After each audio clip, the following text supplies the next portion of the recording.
Vídeo de hoje do canal do Nicola te conta como andam as negociações entre São Paulo e W Torre para a reforma do Morumbis. Quero contar também sobre o salário de Igor Coronado. Houve uma redução para 2025, mas o meio atacante que é reserva segue ganhando bastante. Vou falar ainda sobre o Palmeiras. Leila Pereira resolveu abrir os cofres. Você vai ficar impressionado com as cifras já gastas pelo Verdão em apenas 2 meses do ano. Para completar, inteligência artificial cravando o resultado para Flamengo e Vasco, zagueiro do Palmeiras na mira do Cruzeiro, Pedrinho, presidente do Vasco, admitindo uma situação chata e delicada com José Roberto Lamarque e Leila Pereira, tem as últimas do mercado, bastidores, finanças e a SAF da Portuguesa ameaçada.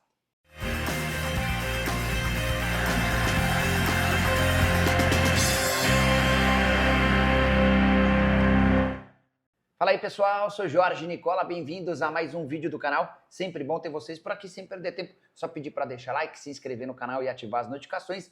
Bora começar o vídeo contando que ele tem um oferecimento de Betano, casa de apostas esportivas e a mais antiga parceira do canal do Nicola. Queria fazer 2 sugestões para esse sábado de carnaval. Primeira, com jogos internacionais. Estou indo na vitória do Liverpool contra o Southampton no intervalo e no fim do jogo. Também imagino a vitória do Feyenoord contra o Nigerman e também do Ajax contra o Almer. Se esses 3 resultados acontecerem, são 3 resultados bem plausíveis, meus R$100 se transformam em R$315. Já nos campeonatos estaduais fui um pouquinho mais ousado.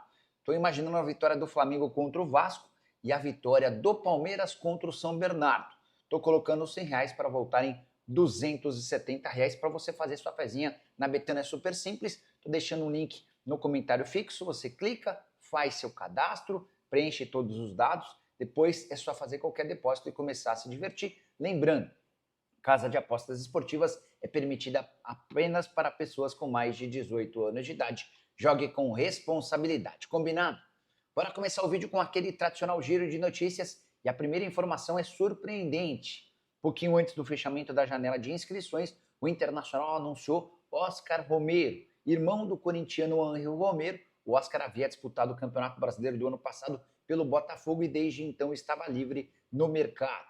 Já o Atlético, que vai disputar a Série B do Campeonato Brasileiro, contratou 2 jogadores. Volante Sandri, por empréstimo junto ao Santos até o fim da temporada, e Andrei, volante que teve seu contrato rescindido no Curitiba. Quero contar ainda que o Atlético Paranaense anunciou de forma oficial a chegada de Renan Peixoto, centroavante de 25 anos de idade, comprado da Portuguesa por R$6 milhões. Para completar o giro de notícias, mais uma notícia de um Atlético, agora o goianiense, que acertou a contratação de Jean Mota, junto ao Vitória, por empréstimo até o fim da temporada. Bora falar agora sobre o Fluminense, que anunciou a contratação de um meia paraguaio que faz muito barulho e sucesso no seu país. Eu me refiro a Lescano, que vestia a camisa do Libertad, operação de $5 milhões ou R$29 milhões. Fluminense que contratou 10 reforços para essa temporada, investimento pouco superior a R$100 milhões. Antes do Lescano, que chega para jogar no lugar do Ganso, caso o meio atacante volte a ter problemas cardíacos. Antes do Lescano, o Fluminense já havia contratado o Hércules, volante do Fortaleza, o Freitas, zagueiro do Alianza Lima, o Paulo Baia, atacante que disputou a última temporada pelo Goiás, o La Vega, atacante que veio do River do Uruguai, René, lateral esquerdo, que havia ficado livre depois de deixar o Internacional, Marcelo Pitaluga, goleiro que pertencia ao Liverpool, Canóbio, comprado junto ao Atlético Paranaense, Otávio, recém-adquirido do Atlético Mineiro, e Everaldo, centroavante que era do Bahia. E aí, você está gostando do time do Fluminense? Já usa o espaço para comentário para deixar registrada a sua opinião, beleza? Bora mudar de assunto e falar sobre a Portuguesa. A SAF da Lusa está a perigo. É que a Taua Partners, que comprou a SAF da Portuguesa, está muito incomodada com a burocracia causada por alguns dirigentes lusitanos. Só para você entender, o processo de SAF funcionaria mais ou menos como a compra de um apartamento. Você paga o dinheiro para a compra do apartamento e espera pela escritura, para que o imóvel passe a ser seu. A SAF da Portuguesa já investiu cerca de R$9 milhões, entre reforços e investimentos dos mais variados. Mas, até agora, A SAF da Portuguesa ainda não tem, entre aspas, a escritura, o documento que comprova que a Lusa SAF passou a pertencer à Tauá Partners. Nessa sexta-feira, inclusive, houve uma reunião na Federação Paulista em que a entidade informou para o pessoal da SAF da Portuguesa que não consegue fazer o pagamento de prêmios por competições da Federação e também da CBF por conta dessa ilegalidade, pelo fato de a SAF da Portuguesa ainda não ter toda a documentação. O que está acontecendo por trás dessa confusão? Dois conselheiros, duas figuras da política da Portuguesa têm trabalhado contra a formalização desse acordo. O primeiro deles, Marcos Lico, que é presidente da Assembleia. O segundo, José Gonçalves, presidente do COF. Eles têm criado uma série de burocracias para alongar esse trâmite burocrático. Já era para a SAF da Portuguesa estar constituída com o pessoal da Tauá Partners tendo as ações de direito a respeito da Portuguesa. Mas por conta de ações desses dois, a coisa não avançou e o pessoal da Tauá já cogita desistir da compra, o que tornaria o futuro da Portuguesa absolutamente inviável. Recuperação judicial deixaria de acontecer, a Portuguesa seria alvo de um processo muito grande da Tauá Partners. Confesso que não entendo o porquê de Marcos Lico e José Gonçalves seguirem pensando apenas neles e não na Portuguesa. Marcos Lico, que é filho do ex-presidente Lídio Lico, um dos piores da história da Lusa. Marcos Lico, que tem outra passagem bastante triste como dirigente da Portuguesa, foi ele o responsável por tirar o time de campo num jogo contra o Joinville, que abria a participação da Lusa na Série B do Campeonato Brasileiro. Sob a alegação de uma decisão judicial, ele retirou o time de campo, a Portuguesa acabou tomando um WO e se complicando na Série B. Tomara que esses dois coloquem a cabeça no lugar e vejam que o melhor para a Lusa é se tornar SAF, e essa é a vontade de conselheiros, de sócios e também da maioria dos cofistas. Bora mudar de assunto e falar sobre Vasco, Leila Pereira e José Roberto Lamarque. Pedrinho tem evitado falar sobre Leila Pereira e José Roberto Lamarque, o casal que é dono da Crefisa. Vocês conhecem também a Leila como presidente do Palmeiras, certo? Pois bem, nos últimos dias, Pedrinho concedeu uma entrevista à Aline Nastari, que perguntou sobre como é que anda a relação do Pedrinho com o Lamarque, com a Leila. Dá uma olhada na resposta, abre aspas. Eu prefiro não falar sobre a Leila e nem sobre o Lamarque. Muita coisa acontece e às vezes eu prefiro passar como o errado da história, fecha aspas. O que tem por trás dessa declaração do Pedrinho, evitando sequer citar o nome dos dois? Lá atrás, quando o Pedrinho ainda era só um presidente sem muita voz dentro da SAF do Vasco por conta da presença da 777, existia a promessa do Lamarque de uma ajuda importante. O dono da Crefisa e da FAM se comprometeu num primeiro momento a comprar os name rights de São Januário. Depois, ele levou adiante a ideia de adquirir, de se tornar o proprietário da SAF do Vasco no lugar da 777. E há quem garanta, pessoas próximas ao Pedrinho, que foi essa promessa feita pelo Lamarque de que compraria a SAF do Vasco que levou o Pedrinho aí à justiça para requerer a saída da 777. Isso, obviamente, ninguém vai poder confirmar, mas é um boato que corre em São Januário. Só que, depois de conseguir tirar a 777, sob a alegação de que a empresa americana estava perto da falência, o Pedrinho foi surpreendido com a decisão do Lamarque de retirar qualquer proposta, seja para a compra dos name rights de São Januário, seja para a compra da SAF do clube. E aí o Pedrinho ficou com um enorme problema, um Vasco afundado em dívidas, sem dinheiro e também sem investimento externo ou nacional.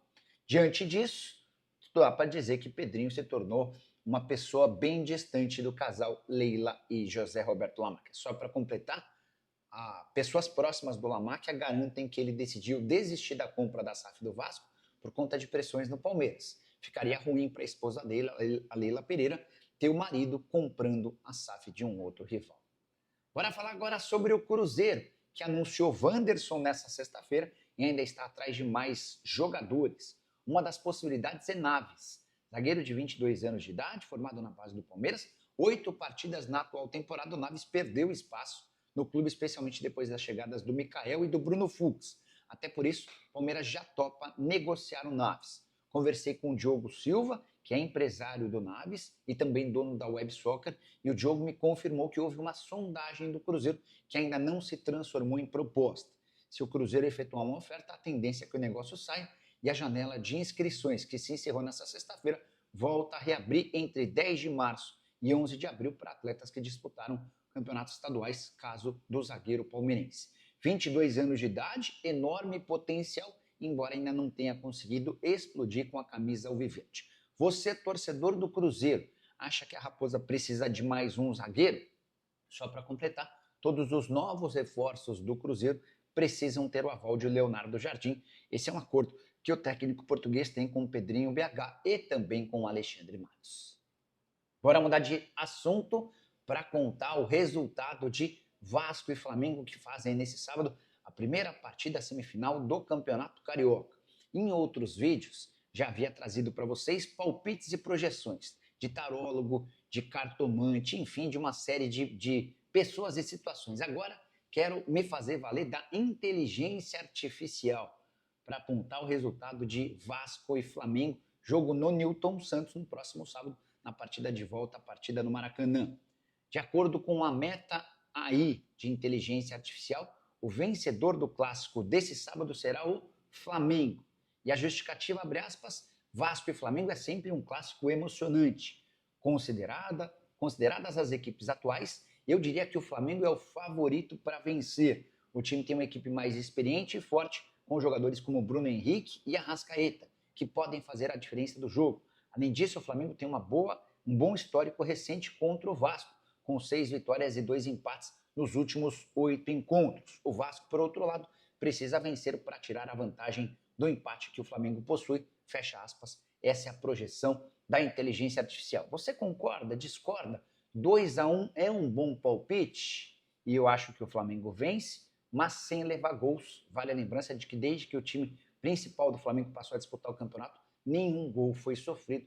Prevejo 1-0 ou algo do gênero. Já uso o espaço para comentar, para dizer se você confia em inteligência artificial e também para deixar seu palpite para Flamengo e Vasco, beleza? Hora de falar sobre Igor Coronado. O meio atacante do Corinthians teve, de fato, redução nos seus salários. Quanto é que ele está ganhando nessa temporada? Esse assunto é super polêmico, porque desde o ano passado se sabe que o Igor Coronado tinha um custo mensal de aproximadamente 2 milhões de reais. E esse custo segue em 2 milhões, embora com uma confirmação curiosa. De acordo com Samir Carvalho, que cobre o Corinthians, na temporada passada, Coronado ganhava até mais do que os 2 milhões.